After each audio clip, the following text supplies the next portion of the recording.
Hello everyone, this is Payal Vacha. Welcome to my YouTube channel. In this video, we will discuss about scale-up of semi-solid dosage form. So let's get started. These are the list of contents we will discuss in this video. First one, introduction of semi-solid dosage form. So what are the semi-solid dosage form? Next one is, what is suppositories? That is the example of semi-solid dosage form.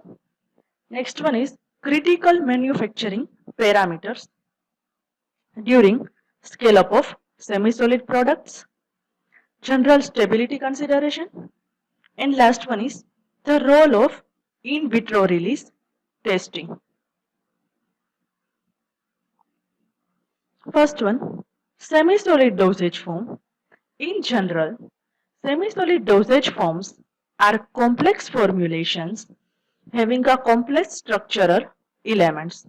That means semi-solid dosage form are one type of complex formulation and that have a complex structural elements.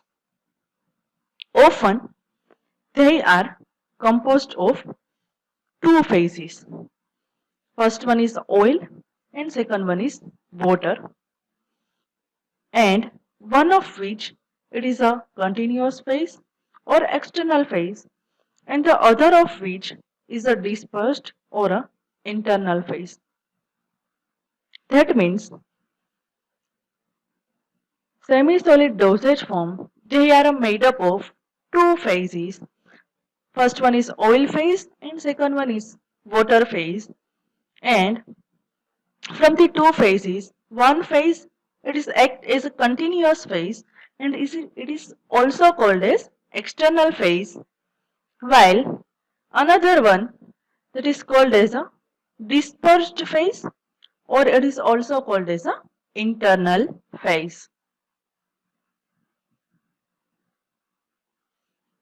Next one, the active ingredient is often dissolved in one phase, although occasionally the drug is not fully soluble in the system and is dispersed in one or both phases, thus creating a three-phase system. So, when active ingredient or any therapeutic agent is dissolved in a one phase, so occasionally the drug is not fully soluble in this type of system and drug is dispersed in all phase or drug is dispersed in both phase like oil and water phase, and thus which creating a three-phase system. That is regarding three-phase system. Next one is the physical properties of dosage form depend upon various factors, including the size of dispersed particle, the interfacial tension between phases, the partition coefficient of active ingredients between the phases, and product rheology. So, physical properties of dosage form like dosage form shape, size, appearance, all the all are the characteristic of physical appearance, physical properties. So physical properties of dosage form like size, shape and appearance of dosage form, they are depend upon the various factor. First factor is size of dispersed particle.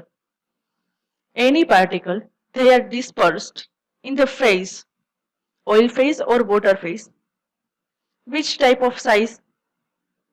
Second one is the interfacial tension between the phases.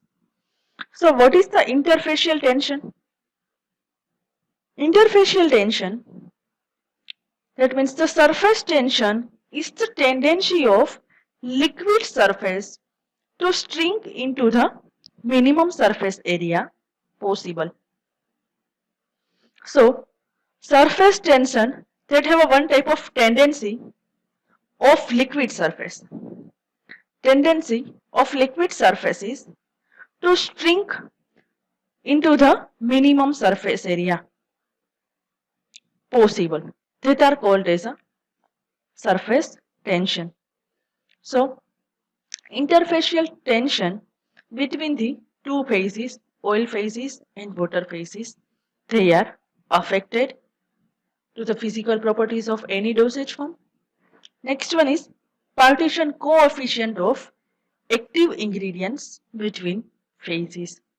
That means partition coefficient of active ingredient or therapeutic agent between the two phases, oil phase and water phase.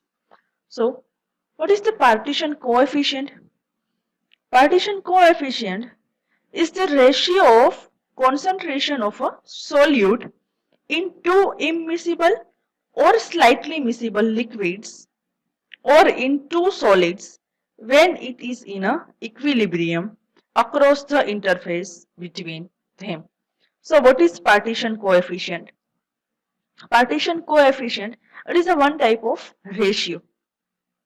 The ratio of concentration of solute into immiscible or slightly miscible liquid or in two solid. So in partition coefficient we take two ratio. Which type of ratio? The ratio of concentration of solute. Concentration of solute, they are miscible, they are solute in two immiscible or slightly miscible liquids or in two solids when it is in a equilibrium across the interface between them. That is called as partition coefficient. So, partition coefficient of API between various phases which affect the physical properties of dosage form. And last one is product rheology. It also affects the physical properties of dosage form. So what is the rheology? Rheology is the science, a branch of physics that deals with the deformation and flow of material, both the solids and liquids. That is called as a rheology study. So rheology study, it is the scientific study and it is the branch of physics. They are directly deal with deformation and flow of materials, solid and liquid. And the large class of fluid whose viscosity changes with the strain rate that are called as a non-Newtonian flow. We already discussed what is non-Newtonian flow is. Next one is this factor combines to determine the release characteristics of drugs as well as other characteristics such as viscosity. So all the type of factors like size of dispersed particle, interfacial tension between the phases, partition coefficient of active ingredients between the phases, and last one is product rheology. All the factors combines to determine or identify the release characteristic of drug as well as other characteristic such as viscosity.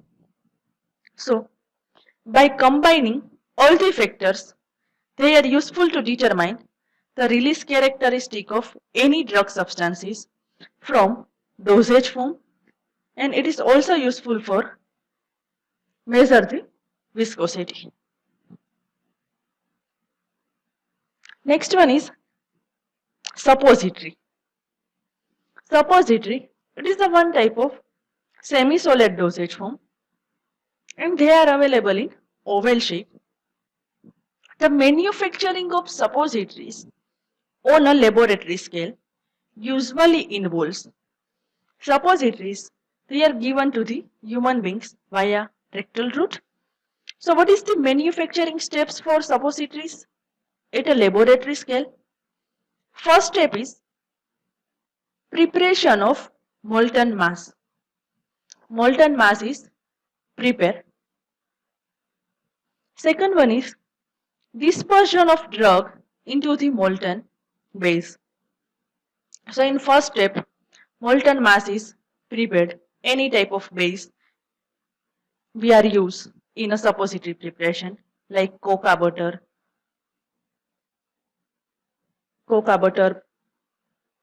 another one is Novata. Various type of base are available. So in first step, base are molten. Second one, after base are melted, the dispersion of drug is dispersed into the molten base. So drug are dispersed in the molten base. In third step, the casting of suppository in a suitable mold. That means in third one, suppository are casted into the suitable mold. They are made up of a stainless steel. And last one is cooling of the mold by putting the ice cubes on the stainless steel mold which contain the suppository. And last one is open and remove the suppositories from the mold when they are solidified. They are regarding suppository preparation. More number of molds and large size pan for melting of drug and bases. So more number of molds, stainless steel mold and large size pan is required for melting of drug as well as suppository bases. Next one is critical manufacturing parameters. The critical manufacturing parameters are to be considered during the scale up of semi-solid products. First one is for a true solution, the order in which solutes are added to the solvent is usually unimportant. That means for any true solution, the order in which solutes are added to the solvent, it is not that much important. And the same can't be said for dispersed formulation. So that is not same for the dispersed formulation. However, why that is not same for dispersed formulation? Because dispersed matter can distribute differently depending on to which phase of particulate substance is added. So what is the critical manufacturing parameter of semi-solid dosage form? First one is for a true solution preparation, the order in which solute are added to the solvent, that is not that much important. But in case of dispersed formulation, that is not same because dispersed matter can distribute differently. How dispersed matter can distribute it differently? They are depending on to which phase of particulate substance is added. So for dispersed phase system, order in which solute they are added into the solvent, that is important because they directly affect when the particulate substance that is added into the phases. Next one is in a typical manufacturing process, the critical points are generally the initial separation of one-phase system into two-phase and the point at which the active ingredient is added. So in manufacturing process or during manufacturing process, the critical points, what is the critical points? That are generally the initially separation of one-phase system into the two-phase system. And at this point, active ingredient is added. Because why at this point active ingredient is added? When one phase system is separate out into the two phase system and point at which or at this point API or therapeutic agent is added. Why? Because the solubility of each added ingredients is important for determining whether a mixture is visually a single homogeneous phase. Such data, possibly supported by optical microscopy, should usually be available for a review. So, when for one phase system that is converted into the two phase system, at this point active ingredient is added because the solubility of each added excipients that is important for determining whether a mixture is visually a single homogeneous phase system and that is possibly supported by or visualized by using optical microscopy they should be available for the review purpose. This is particularly important for solute. They are added to the formulation at a concentration near or exceeding that of their solubility at any temperature to which the product may be exposed. That means this is very important when solutes that are added into the formulation at a concentration near or exceeding that of their solubility at any temperature to which product may be exposed. Variations in the manufacturing procedure that occur after either of these events are likely to be critical to the characteristic of the finished product. So what is the variation in manufacturing procedure that occur or that may produce after either of these events are likely to be critical to the characterization of or characteristics of finished products.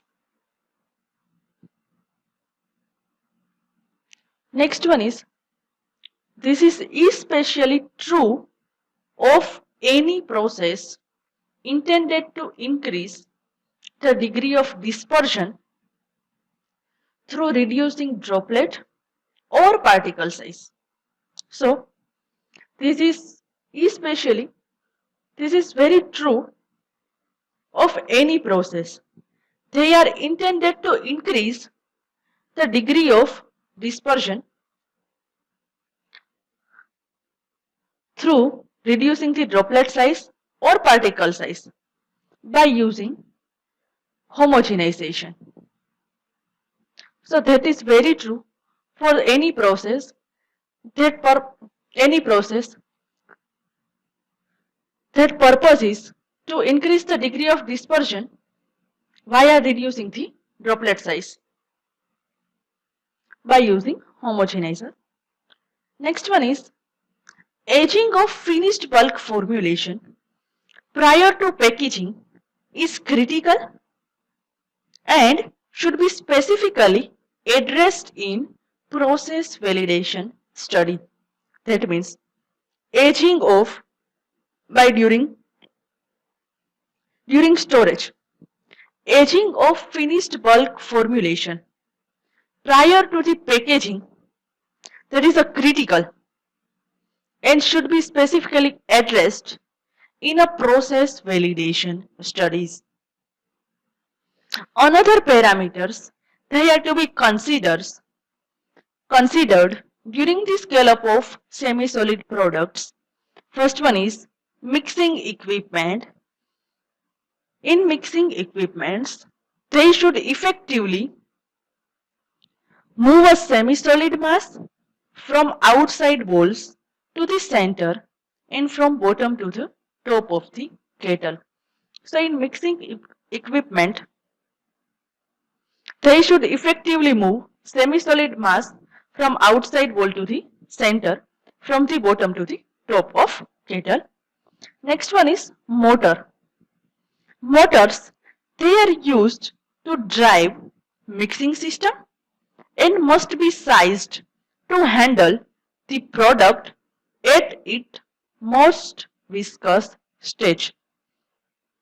So motors, they are used to drive any mixing system. So they are useful for mixing purpose and must be size. Which type of size is required? So motors, they are easily handle the product at its most viscous stage. This type of sizing is required. Mixing speed also affect the scale up of semi-solid product. Component of homogenization, heating and cooling process during semi-solid preparation, addition of active ingredient, all are the factors or parameters that affect the scale up of semi-solid products.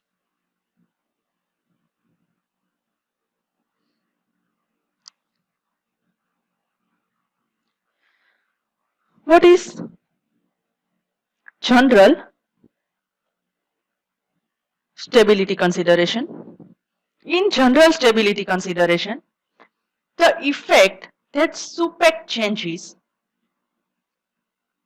may have on the stability of drug product should be evaluated. So, the effect that SUPEC, first of all, what is SUPEC? SUPEC means scale up and post approval changes. Scale up and post approval changes which may have on stability of drug product should be evaluated. For general guidance on conducting stability study, see the FDA guideline for submitting documentation for stability of human drugs and biologicals. So what is the general stability consideration? First one is SUPEC guidelines is follow for the drug product stability evaluation. What is the SUPEC guideline? Scale up and post approval changes. Second one is for general guidance to conduct the stability study. FDA guidelines is required for submitting any documentation for stability of human drugs as well as biologicals. What is FDA? That is the Food and Drug Administration body. FDA guideline follow for submitting the documentation of stability of human drugs as well as biologicals. For SUPEC submission, the following points should also be considered. Which type of points is required for a SUPEC submission? In most cases, except those which involving scale-up, stability data from pilot scale batches will be acceptable to support the proposed changes. That means, in most of the cases, except those which involve the scale-up, which doesn't involve the scale-up, In this case, the stability data from pilot scale batches will be acceptable to support any proposed changes during stability testing. Next one is where stability data show a trend toward potency loss or degradant increases under a accelerated condition. It is recommended that historical accelerated stability data from a representative. That means where a stability data which show a one type of trends like during stability testing, potency loss is occur from the dosage form or degradant are increased in the dosage form under the accelerated condition. So it is recommended that historical accelerated stability data is taken from representative. It is also recommended that under these circumstances, available long-term data on test batches from ongoing studies be provided in the supplements. That means it is also recommended that under these circumstances or under this process, available long-term data on stability test batches from ongoing studies, they should be provided in the supplements. And submission of historical accelerated and available long-term data would facilitate review and approval of supplement. A commitment should be included to conduct long-term stability studies through the expiration dating period according to approved protocol on either the first or first 3-4 details production batches and to report the result in subsequent annual reports. That means any commitment or any advice should be included to conduct long-term stability study through the expiry date period according to approval protocol. And they should, any stability result, they should be reported in an annual report. The role of in vitro release testing. The key parameter for any drug product is its efficacy as demonstrated in controlled clinical trial. That means key parameter or important parameter for any drug product is its efficacy or its effect. They are demonstrated in controlled clinical trial. Which type of effects they produced during clinical trial? The time and expense associated with such trials make them unsuitable as routine quality method. So time and cost associated with this type of clinical trials, they make unsuitable as routine quality control. Why? Because they are not useful for routine quality control purpose. They are time consuming method as well as they are a costly method. Therefore, in vitro surrogate tests are often used to assure that product quality and performance are maintained over time and in presence of change. So, in vitro surrogate tests, they are used to assure the product quality and product performance. They are maintained over the time and in presence of any changes. They are regarding in vitro surrogate testing.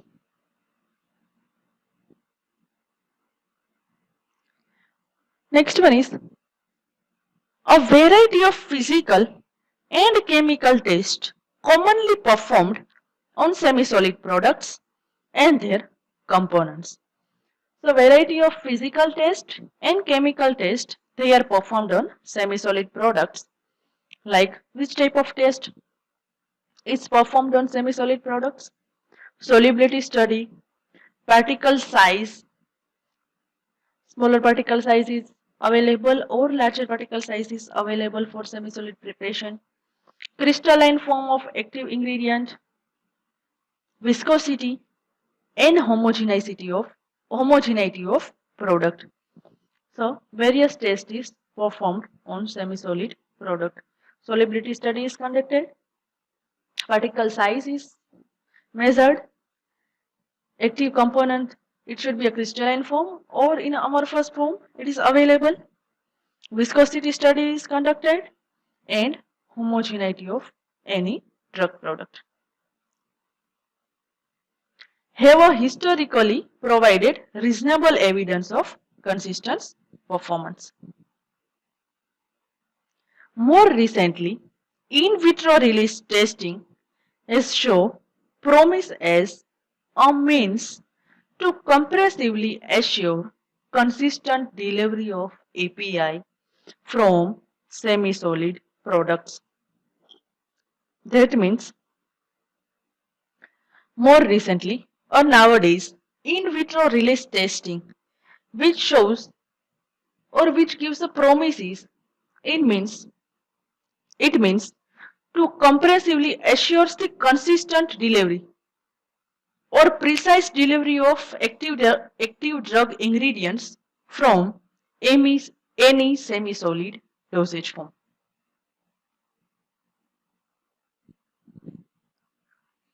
An in vitro release rate can reflect the combined effect of several physical and chemical parameters. So in vitro release rate, which can reflect the physical and chemical parameters, including solubility and particle size of API and rheological properties of dosage form. So an in vitro release rate, which can reflect the combined effect, both the effect like physical and chemical parameters, solubility and particle size of API and rheological properties of any dosage form. In most cases, vitro release rate is a useful test to assess product sameness between the pre-change and post-change product. So in most of the cases, vitro release rate that is very useful to check the product. It should be same before testing and after testing.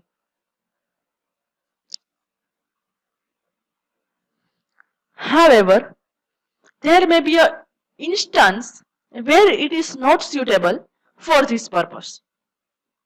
In such cases, other physical and chemical tests to be used as measures of sameness should be proposed and discussed with the agency. So, however, in some cases, it is not possible for this purpose.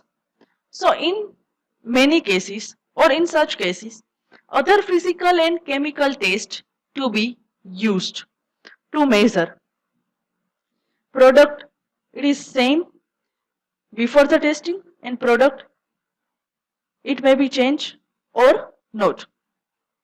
With any test, the metrics and statistical approaches to documentation of sameness in quality attributes should be considered. So, by performing any test like physical test and chemical test, the metrics as well as statistical approaches for the that is the one type of documentation to check the quality attributes. If product is same after the testing, so it should be good quality, it should have a good quality or not. The evidence available at this time for in vivo and in vitro correlation of release test for semi-solid dosage form is not as convincing as that for in vitro dissolution as a surrogate for in vivo bioavailability of solid oral dosage form. That means one evidence that is available at this time for in vivo in vitro correlation of release testing for release testing of drug from semi-solid dosage form is not as convincing the convincing the patient or any people as that for in vitro dissolution as a surrogate for in vivo bioavailability of solid oral dosage form. So, for evidence suggested that the in vitro and in vivo correlation of release test of drug from the semi-solid that is not a convenient or convincing the people compared to in vitro dissolution as a surrogate for in vivo bioavailability of solid oral dosage form. Therefore, the center's current position which concerning in vitro release testing is as follows. First one is in vitro release testing is a useful test to determine product sameness under a certain scale-up technique and post-approval changes for a semi-solid product. So, in vitro release testing that are useful to check the product sameness after they are put under the scale-up and post-approval changes which may be occur or not for a semi-solid products. Next one is the development and validation of in vitro release tests are not required for approval of NDA and ANDA. Is the in vitro release test required as a routine batch-to-batch quality control test. That means the development and validation of in vitro release tests that are not required for approval of NDA and ANDA. That is, in vitro release tests that are only useful to routine batch-to-batch quality control test. By development and validation of in vitro release test, approval of NDA and ANDA is not given by the authority. So what is ANDA? ANDA is an abbreviated new drug application. Abbreviated new drug application is an application for a US generic drug approval for an existing licensed medication or approved drug.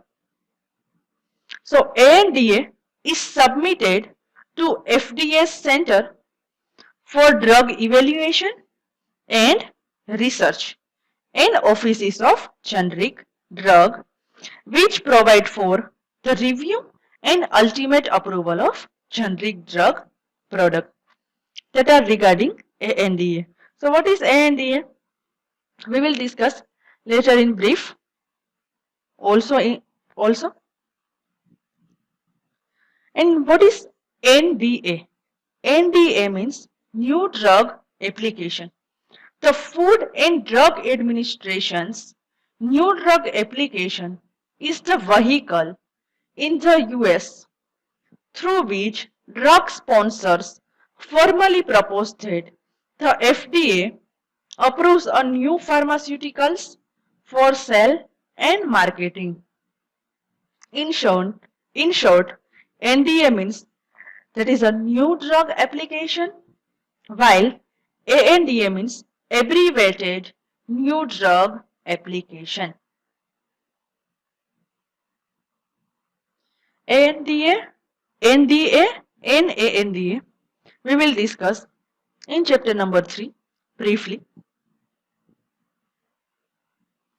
Next one is in vitro release testing alone is not a surrogate test for in vivo bioavailability or bioequivalence. So in vitro release testing alone, if in vitro release testing alone is performed, that is not a surrogate test for in vivo bioavailability, for checking the in vivo bioavailability or any bioequivalence. And last one is the in vitro release rate should not be used for comparing different formulation across the manufacturer. So in vitro release rate should not be used to compare different formulation across the various manufacturers or different manufacturers. In next lecture, we will discuss about scale up of solid products. Thank you.